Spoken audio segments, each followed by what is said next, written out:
एक ऐसा ही है, इसको अंग्रेज़ी में एग्जिस्टेंशियलिज्म कहते हैं। इसके दो फादर्स हैं, एक नेटशे भी एग्जिस्टेंशियलिज्म का फादर है और केरकेगार्ड भी एग्जिस्टेंशियलिज्म का फादर है। और केरकेगार्ड को कहा जाता है कि फादर ऑफ थीस्ट एग्जिस्टेंशियलिज्म, और नेटशे को कहा जाता है कि father of atheist existentialism. Basically existentialism है क्या? मतलब ये फ़िलासफ़ी का वो दौर है जब फ़िलासफ़ी ने फर्स्ट टाइम, जैसे साइंस में एक बड़ा इनकलाब आया और मतलब क्लासिकल साइंस मॉडर्न साइंस बनी, ऐसा ही फ़िलासफ़ी में एक बड़ा इनकलाब आया कि क्लासिकल फ़िलासफ़ी जो है वो वजूदियत में ढल गई, और उसके बाद फ़िलासफ़ी जो है इंसान से रिलेटेड हो गई।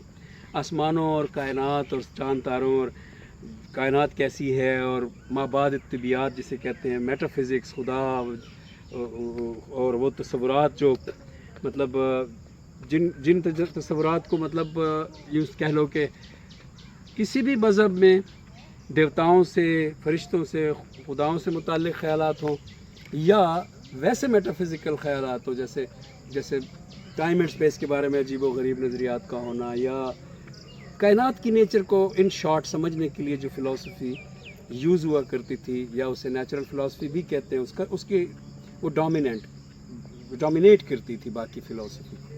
इंसान क्या है? सुकरात पहला मैं समझता हूँ कि वजूदी फ़लसफ़ी समझा जाएगा, क्योंकि इंसान पर सबसे पहले सुकरात ने कॉन्सेंट्रेट किया और इंसान के वजूद को मौजू बनाया। सो सिंपल ये है कि वजूदियत में जो बात नोट करनी है वो ये है कि क्या वजूद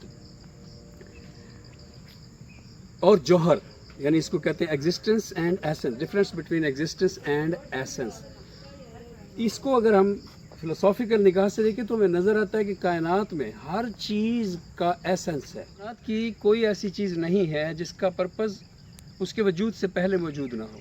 मतलब है, मेज़ है, कुर्सी है, बकरी है, बिल्ला है, आसमान है, ज़मीन है, कुछ भी है, जो ही आप उसकी तस्वुर में लाते हैं, उसकी शक्ल, उसकी शुबाहत, उसका वो कैसी या क्या चीज़ है, आपको पहले उसका पर्पज़ समझ में आता है। लेकिन इंसान के बारे में एग्जिस्टेंशलिस्ट फ़िलासफ़र्स का ये कहना है कि इंसान को कैसे पता चलेगा कि उसका पर्पज़ क्या है। आपको कोई कहेगा उसका पर्पज़ है वमा खलक़तुल जिन्न वल इंसा इल्ला लियअबुदून, उसका कुरान के मुताबिक पर्पज़ है कि वो तमाम जिन्नों और इंसानों को अल्लाह की इबादत के लिए पैदा किया गया, आप कहेंगे।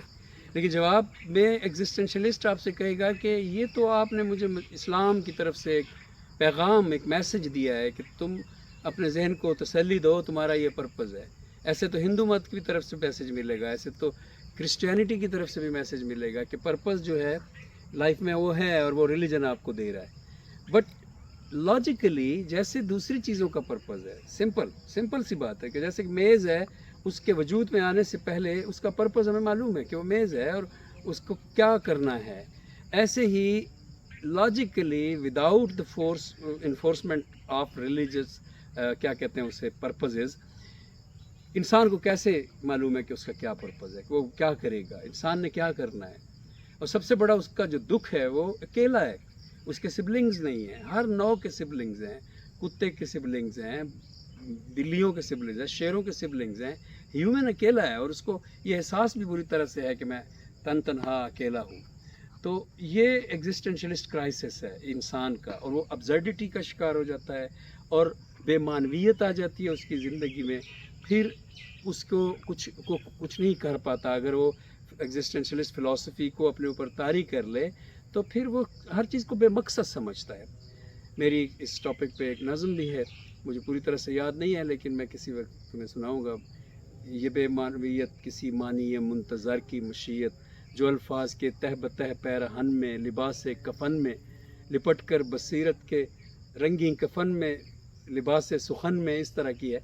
वो कहते हैं कि कोई मकसद कहाँ इंसान में आप बताएंगे कि ये इस इंसान का पर्पज़ है। So this is called existentialist crisis for human being. और उसके बाद अच्छा, फिर इंसान का जौहर जो है, इसका मतलब ये कि इंसान का जौहर बाद में आता है।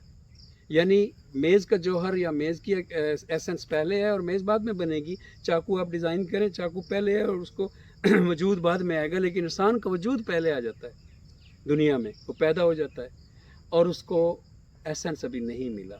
سو اس لیے پھر سارتر نے کہا تھا کہ ایگزسٹنس پریسیڈز ایسنس، کہ جو وجود ہے انسانی وجودیت کے حوالے سے، کہ جو وجود ہے وہ ایگزسٹنس وجود پریسیڈز ایسنس، وہ جوہر پر متقدم ہے، یعنی جوہر سے پہلے انسان کا وجود ہمیں بطور انسان اس کو دیکھیں نا آپ، وجودیت کے زمانے سے پہلے وہ بچہ جو ماں کے پیٹ میں 4 ہفتوں کا 10 ہفتوں کا ہے، اس کو ابارشن کی میں بات کر رہا ہوں، اس کو برا نہیں سمجھا جاتا تھا، اس کا قتل.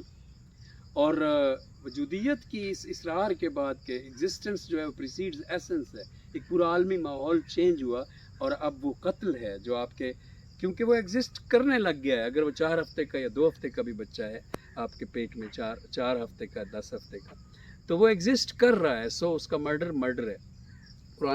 قرآن کی بھی شاید ایک ایسی آیت ہے، وَلَا تَقْتُلُوا أَوْلَادَكُم مِّنْ خَشْيَةِ إِمْلَاقٍ.